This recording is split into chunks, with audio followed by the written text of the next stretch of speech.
भारत की बढ़ती आर्थिक और राजनीतिक ताकत का ही असर है कि कनाडा भारत के साथ रिश्ते सुधारने की कवायद में जुटा है।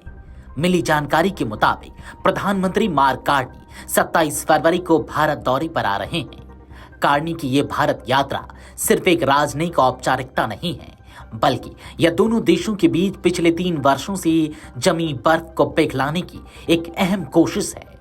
भारत और कनाडा की संबंधों में हाल के वर्षों में आई कड़वाहट को देखते हुए इस यात्रा को एक स्ट्रैटेजिक रीसेट यानी कि रणनीतिक सुधार के रूप में देखा जा रहा है।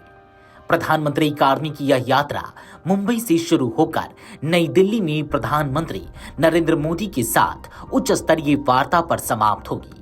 लेकिन इस दौरे का सबसे बड़ा ट्विस्ट यह है कि कार्नी दशकों में ऐसे पहले प्रधानमंत्री होंगे जो भारत दौरे में पंजाब नहीं जाएंगे। इससे संकेत मिलता है कि कनाडा अब अपनी विदेश नीति को घरेलू वोट बैंक की राजनीति से अलग कर भारत से संबंध मजबूत करने की दिशा में ले जा रहा है। ऐसे में सवाल उठता है कि पंजाब से प्रधानमंत्री मार्क कार्नी ने क्यों दूरी बनाई है। भारत और कनाडा के संबंध ऐतिहासिक रूप से लोकतांत्रिक मूल्यों और मजबूत व्यापारिक हितों पर आधारित रहे हैं, लेकिन 2023 के बाद संबंधों में आई गिरावट ने दोनों देशों को एक अभूतपूर्व कूटनीतिक संकट में डाल दिया। पूर्व प्रधानमंत्री जस्टिन ट्रूडो के कार्यकाल में खालिस्तानी अलगाववाद का मुद्दा संबंधों में सबसे बड़ी बाधा बनकर उभरा। सितंबर 2023 में ट्रूडो द्वारा कनाडाई संसद में भारत पर खालिस्तानी आतंकी हरदीप सिंह निज्जर की हत्या का आरोप लगाने के बाद संबंध काफी बिगड़ गए थे। भारत ने इन आरोपों को हमेशा बेतुका और राजनीति से प्रेरित बताते हुए खारिज किया और कनाडा पर अपनी धरती पर चरमपंथी तत्वों को पनाह देने का आरोप लगाया।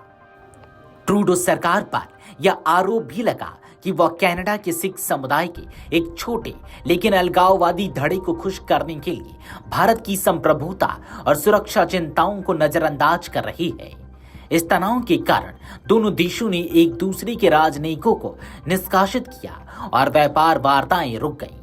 मार्क कार्नी के सत्ता संभालने के बाद से ही कनाडा ने अपना रुख बदलने के संकेत दिए। जून 2025 में G7 शिखर सम्मेलन के दौरान प्रधानमंत्री मोदी और कार्नी की मुलाकात ने संबंधों को सामान्य बनाने की नींव रखी। कनाडाई पीएम कार्नी की भारत यात्रा का सबसे खास बात वही है जो उनके कार्यक्रम में शामिल नहीं है, पंजाब का दौरा। पिछले दशकों में कनाडा के प्रधानमंत्री चाहे स्टीफन हार्पर हो या जस्टिन ट्रूडो अमृतसर की स्वर्ण मंदिर जरूर जाते रहे हैं। या कनाडा में रह रही करीब 8 लाख पंजाबी सिखों के प्रति एक राजनयिक संदेश माना जाता था।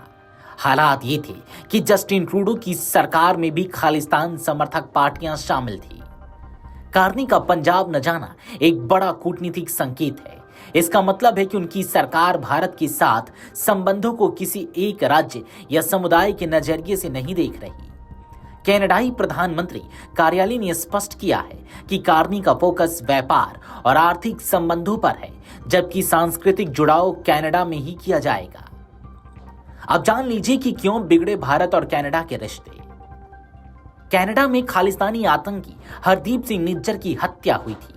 कनाडा की तत्कालीन ट्रूडो सरकार ने भारत पर निज्जर की हत्या कराने का आरोप लगाया और इसे संप्रभुता का उल्लंघन करार दिया था। हालांकि भारत सरकार ने कनाडा के आरोपों को सिरे से खारिज कर दिया और निज्जर की हत्या में संलिप्तता से इनकार किया।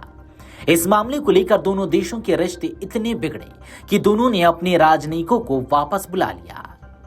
हालांकि ट्रूडो सरकार के सत्ता से बाहर होने और मार्क कार्नी के सत्ता संभालने के बाद से भारत कनाडा के रिश्तों में फिर से बेहतरी हो रही है। मार्क कार्नी भारत दौरे पर आ रहे हैं और इस दौरे का मकसद दोनों देशों के व्यापारिक संबंधों को फिर से मजबूत करना है। इसे कनाडा द्वारा व्यवहारिक विदेश नीति अपनाने के तौर पर भी देखा जा रहा है। भारत आज दुनिया की शीर्ष अर्थव्यवस्थाओं में शुमार है और बड़ा बाजार है। ऐसे समय में जब अमेरिका और कनाडा के रिश्तों में तनाव है, तो कनाडा चीन और भारत जैसे देशों के साथ अपने व्यापारिक संबंधों को मजबूत करने में जुटा है और भारत को लेकर उसके रुख में बदलाव को भी इसी से जोड़कर देखा जा रहा है। वीडियो डेस्क, अमर उजाला.com। अगर आप ये वीडियो YouTube पर देख रहे हैं तो हमारे चैनल को सब्सक्राइब कर बेल आइकन दबाएं और Facebook पर देख रहे हैं तो हमारे पेज को लाइक करें।